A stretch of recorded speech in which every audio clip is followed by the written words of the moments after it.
Hello friends, welcome back to Hindi mirror channel. बहुत time से students की क्वेरीज आ रही थी। BHL जिनका कोर्स है 101 यानी कि BA फर्स्ट ईयर के जो स्टूडेंट्स हैं उनकी क्वेरीज आ रही थी कि मैडम हमारा भी करा दीजिए। वैसे हम जो है सेकेंड ईयर और थर्ड ईयर की तैयारी करा रहे थे। उत्तराखंड ओपन यूनिवर्सिटी के 1 तारीख से एग्ज़ाम शुरू हैं।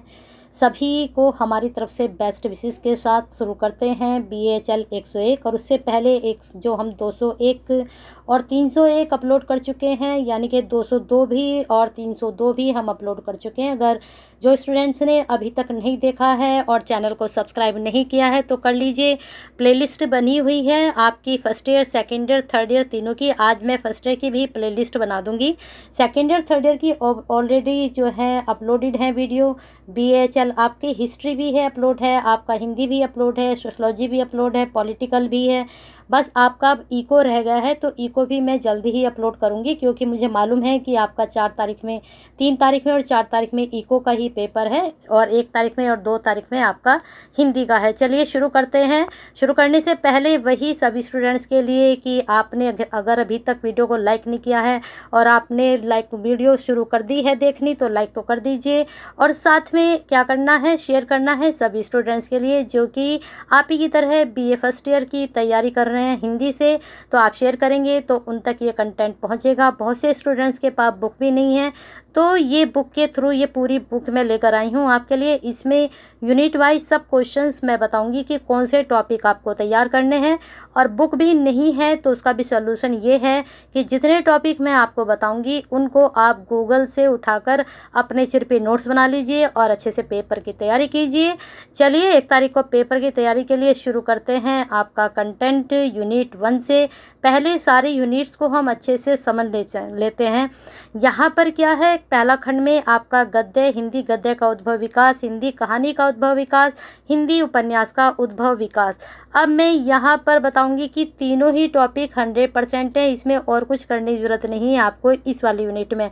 तीनों के ही कर लीजिए। और अगर आपके पास इसके जो हैं PDF वगैरह कुछ भी नहीं है तो मैं आपको बताती हूँ SDSU की जो है प्लेलिस्ट बनी हुई है first year, second year, third year, वहाँ पर आपको ये कंटेंट मिल जाएगा। और मैं भी ये फर्स्ट ईयर की जो प्लेलिस्ट है SDSU यानी कि श्रीदेव सुमन उत्तराखंड यूनिवर्सिटी के जो स्टूडेंट हैं उनके लिए बनाई हुई है, तो वहाँ पर ये तीनों कंटेंट अपलोड है, वहाँ से आप चेक कर सकते हो। बहुत अच्छे से शॉर्ट वे में समझाया गया है तीनों टॉपिक को। अच्छे से तैयार कर लीजिए देखकर, तो आपका यहाँ पर, और ये मैं आपको 100% बोलती हूँ कि यहाँ से 100% आपका लॉन्ग में यहाँ से क्वेश्चन बनेगा, ठीक है। और रही प्रीवियस पेपर की बात, तो मैं आपका शाम तक प्रीवियस पेपर और आपका जो है 102 जो हिंदी का पेपर है उसको भी अपलोड कर दूंगी। उसको आपके जो क्या होंगी, सारे डाउट जितने भी होंगे सब क्लियर हो जाएंगे। एक ही पेपर से आपको ये पता चल जाएगा कि पैटर्न किस तरह का आएगा। और अगर आपको और भी प्रीवियस पेपर की ज़रूरत है तो कमेंट बॉक्स में क्वेरी ज़रूर सेंड करें, पूरी की जाएगी। जैसे जैसे हमारे पास क्वेरीज आती हैं हम ज़रूर पूरी करते हैं। हमारे पास 2-3 दिन से जो है फर्स्ट ईयर के बच्चों की क्वेरीज आ रही थी। आज भी मॉर्निंग में देखी एक क्वेरीज, तो मैंने सोचा चलो फर्स्ट ईयर की भी तैयारी कराते हैं, उनका भी पेपर अच्छा जाना चाहिए।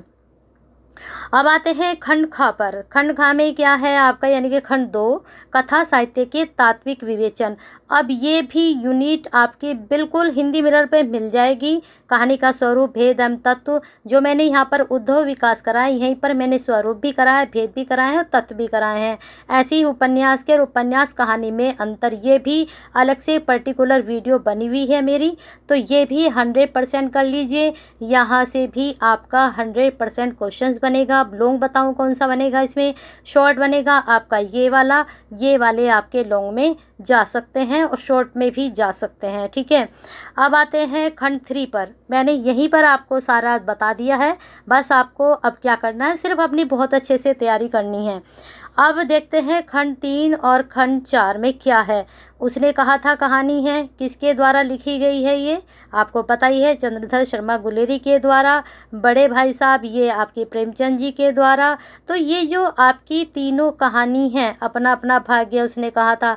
यहाँ पर आपको छोटा सा काम एक करना है, जिसने भी ये कहानी लिखी है उनकी जीवनी पढ़ लीजिए। हो सकता है जीवनी पूछ ली जाए, और पूछी जाती हैं अक्सर। जब मैं प्रीवियस का पेपर लेकर आऊँगी, जब आप देखना कि वहाँ पर किस तरह से क्वेश्चंस बने हुए हैं। तो चलिए यह हम अंदर से देखेंगे यहाँ पर कौन कौन से टॉपिक निकल कर आएंगे। बाकी जीवनी तो आपको करनी ही है, और कहानी का सारांश भी आप कर लीजिए, ठीक है। और जो कहानी के मुख्य पात्र हैं उनका चरित्रण, बस यही 3 टॉपिक बनते हैं हमेशा सारी कहानियों से। बाकी जो है तात्विक विवेचन भी पूछ लिया जाता है कभी कभी, लेकिन आपके जो क्वेश्चंस बनेंगे, आपके जो बड़े भाई साहब में जितने भी पात्र हैं, एक वो बड़ा भाई है, एक छोटा भाई है, दोनों का चरित्रण कर लीजिए। ऐसे ही उसने कहा था मैं, दोनों के लड़की जो लड़का है दोनों का चरित्रण कर लीजिए। अपना अपना भाग्य में भी कर लीजिए, उस लड़का जो है छोटा जो मर जाता है, ठीक है। मलबे का मालिक, ये अब ये जो ऊपर वाली कहानी थी ये थी स्वतंत्रता से पहले की कहानी, यानी कि आज़ादी से पहले लिखी गई। और ये जो कहानी है स्वतंत्रता पश्चात के बाद, यानी कि जब हमारा देश आज़ाद हो गया उसके बाद की कहानी यहाँ पर है। मलबे का मालिक, मलबे का मालिक का विश्लेषण और मूल्यांकन, स्त्री सुबोधनी, ठीक है। तो अब स्त्री सुबोधनी किसने लिखी है, कौन सी लेखिका है इसकी, उनके बारे में जीवनी तो आप सबके बारे में पढ़ लीजिए। अब आते हैं आपकी यहीं पर खंड 4 की जो यूनिट है सुहागिनी और सुहागिनी का विश्लेषण। फिर ज्ञानेंद्र कुमार की जीवनी जरूर कर लीजिए, अलग से पर्टिकुलर पूछी भी गई है यहाँ पर, ये 100% बन सकता है। ऐसे ही त्यागपत्र का आपको सारांश करना है, और त्यागपत्र का संरचना एवं शिल्प करना है, ठीक है। तो समझ में आ चुका होगा सभी यूनिट से क्या क्या टॉपिक आपको करने हैं। चलिए अब यूनिट वाइज थोड़ा सा समझ लेते हैं। फर्स्ट सेकंड में तो कुछ भी समझने की ज़रूरत नहीं है, सिलेबस में जो आपके यूनिट दे रखी है सेम एज इट आपके क्वेश्चन वहाँ से बनेंगे। थोड़ा हमें जल्दी आना पड़ेगा यहाँ पर नीचे, क्योंकि हमें जाना है कहाँ, 3rd 4th यूनिट में। देख लेते हैं यहाँ पर कौन सी यूनिट चल रही है, ये चेक कर लेते हैं पहले यहाँ पर। चलिए शुरू करते हैं। आपका खंड 3 में क्या है, पहले तो मैंने आपको बता ही दिया है कि पहले खंड में और दूसरे खंड में आपको सिर्फ इतना ही पढ़ना है। उद्धव विकास पढ़ लीजिए, उनके तत्व पढ़ लीजिए, उनके भेद पढ़ लीजिए, और कहानी और उपन्यास का अंतर पढ़ लीजिए। 6-7 आपके टॉपिक तैयार हो चुके हैं वहाँ पर, और 6 टॉपिक में से डेफिनेटली आपके 4 से 5 टॉपिक जरूर आएंगे एग्जाम में वहाँ से, ठीक है। उनको तैयार करिए। बाकी चलते हैं, उसने कहा था मैं आपको क्या क्या पढ़ना है। 3 चीज़ें मैं आपको बता चुकी हूँ। इनके जो पात्र हैं उनका चरित्रण, 2 मुख्य पात्र हैं वो वाले, और दूसरा इनकी जीवनी, ठीक है, और इसका सारांश। अब इनका ये उद्देश्य वगैरह ये आप सिर्फ गो थ्रू कर लीजिए यहाँ पर, ठीक है। चलिए हम चलते हैं आगे। उद्देश्य क्या रहा कहानी को लिखने का, ये चीज़ भी आप पढ़ सकते हो, क्वेश्चन यहाँ से बन सकता है। लेकिन जो क्वेश्चंस बनते हैं वो ज़्यादातर कैसे बनते हैं, सारांश से संबंधित, तो चरित्रण से संबंधित, ठीक है। देख लीजिए यहाँ पर क्वेश्चन किस तरह से बन रहे हैं। यहाँ पर देखिए कहानी से ने कहा था अभिप्राय अपने शब्दों में लिखिए, लहना सिंह का चरित्रण कीजिए, उसने कहा था कि भाषा शैली पर प्रकाश डालिए। अब यहाँ पर सिर्फ लहना सिंह का चरित्रण पूछा गया है, मुख्य पात्र तो यही है ना, तो उसी का आप चरित्रण कर लीजिए। भाषा शैली किस तरह की, अब भाषा शैली ये रहा टॉपिक, देख लीजिए भाषा शैली का। यहाँ पर आपको जब आप पेज पलटेंगे अपनी बुक के तो आपको पता चल जाएगा कि किस तरह की भाषा शैली है ना। चलिए आगे चलते हैं। बड़े भाई साहब प्रेमचंद जी की जीवनी करनी है, यहाँ पर देख लिए आ रखा है ये वाला जीवनी।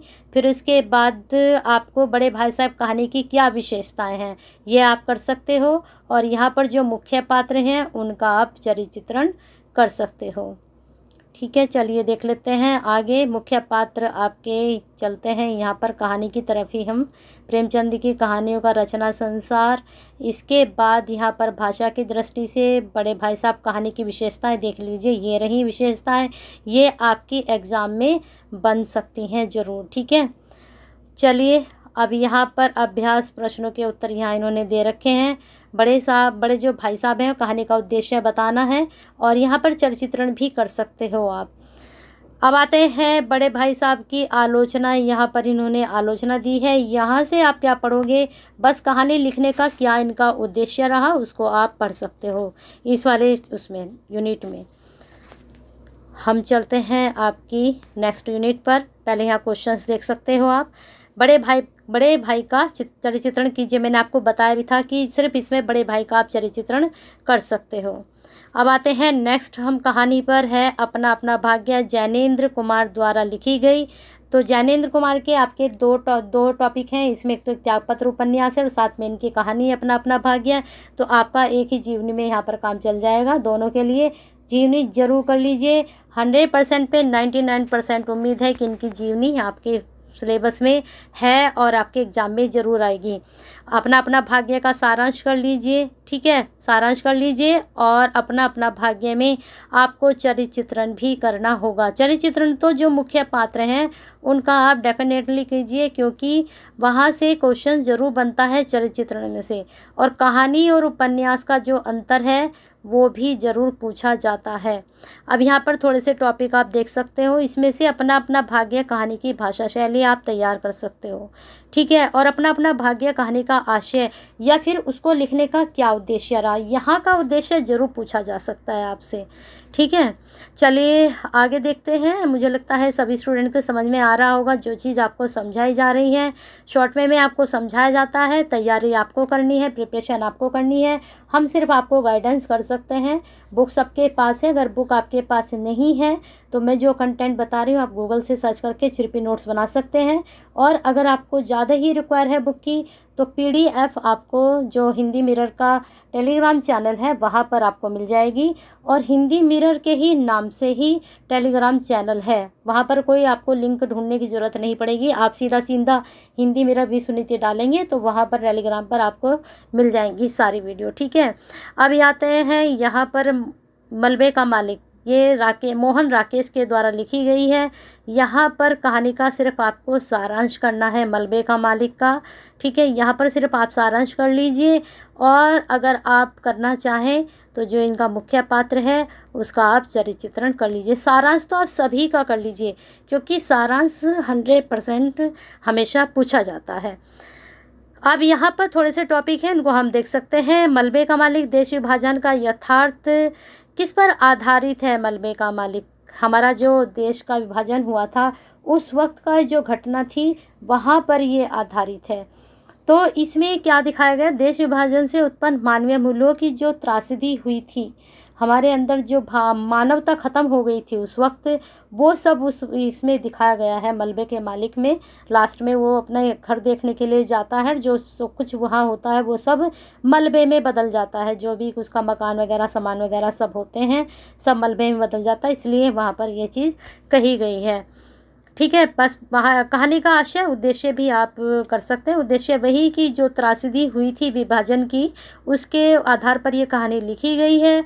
और यही उनका उद्देश्य रहा कि क्या क्या लोगों को उस वक्त सामना करना पड़ा था।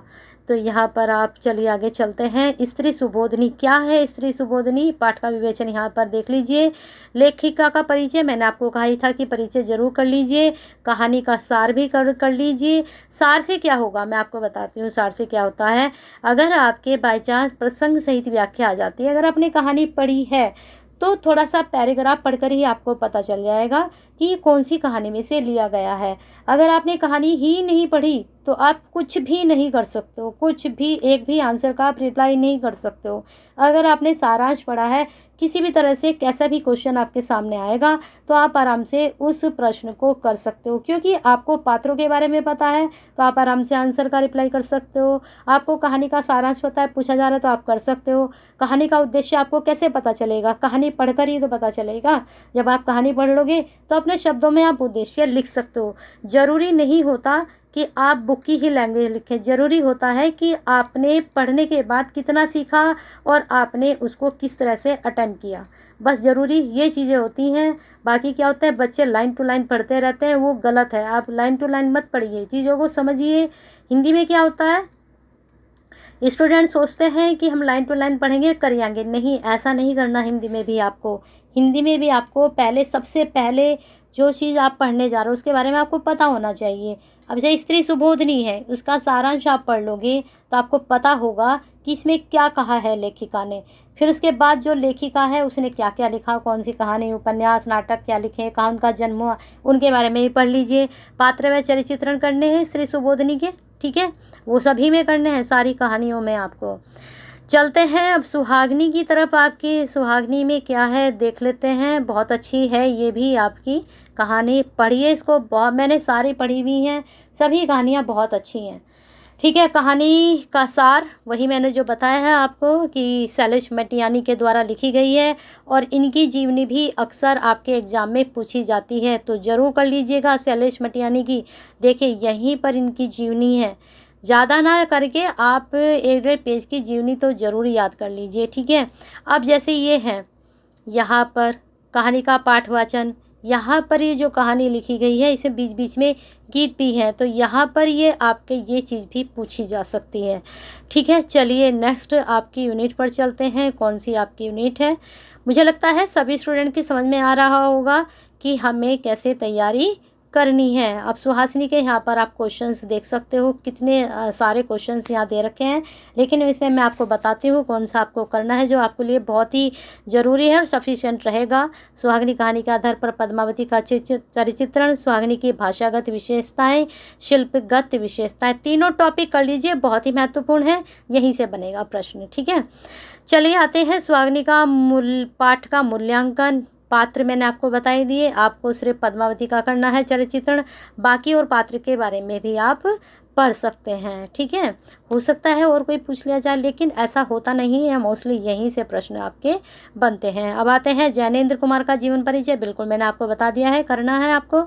चलिए इनके उपन्यास त्यागपत्र का सारांश बहुत अच्छा है, पढ़िए एक बार, आपको खुद को भी बहुत अच्छा लगेगा। त्यागपत्र बहुत अच्छा है। मूल पाठ पढ़ लीजिए अच्छे से, मूल पाठ यानी कि इसका सारांश पढ़ लीजिए। सारांश यहाँ पर है, मूल पाठ में क्या है, व्याख्या खुद से कर लेंगे जब आपको पता होगा कि इस पाठ में क्या है। व्याख्या पढ़ने की आपको कोई ज़रूरत नहीं है, सारांश पढ़ लीजिए। ज़रा सा पढ़ने, लेकिन सारांश पढ़ने का मतलब उसको बिल्कुल आपको पता होना चाहिए। आपके सामने कोई भी पैराग्राफ आ जाए तो आपको पता होना चाहिए कि ये वाला इस वाले उपन्यास में से या फिर इस कहानी में से लिया गया है। यहीं पर वही त्यागपत्र का सारांश करना है, बस यहाँ से इतना ही आपको करना है। तो इस प्रकार से आपकी सारी यूनिट कवर हो चुकी है। वीडियो पे एक लाइक तो बनता है, करते जाइए और शेयर कीजिए सभी स्टूडेंट्स के लिए, जितने भी स्टूडेंट 101 के हैं, यानी कि बीए फर्स्ट ईयर के स्टूडेंट्स हैं। और कमेंट बॉक्स में अपनी क्वेरीज ऐसे ही सेंड करते रहिए। सभी सब्जेक्ट की, हिंदी का मैं आपको दे चुकी हूँ, और सब्जेक्ट के बारे में भी आप बताइए और शेयर ज़रूर कीजिए। अपने साथ के साथियों की केयर कीजिए। बीए फर्स्ट ईयर के जो स्टूडेंट हैं सभी के पास उत्तराखंड ओपन यूनिवर्सिटी से जो कर रहे हैं बीए फर्स्ट ईयर, उन तक ये वीडियो पहुंचनी चाहिए आपके और हमारे थ्रू। तो कमेंट बॉक्स में क्वेरी भी सेंड करिए, और अभी तक सब्सक्राइब नहीं किया है तो सब्सक्राइब भी ज़रूर करके जाइएगा।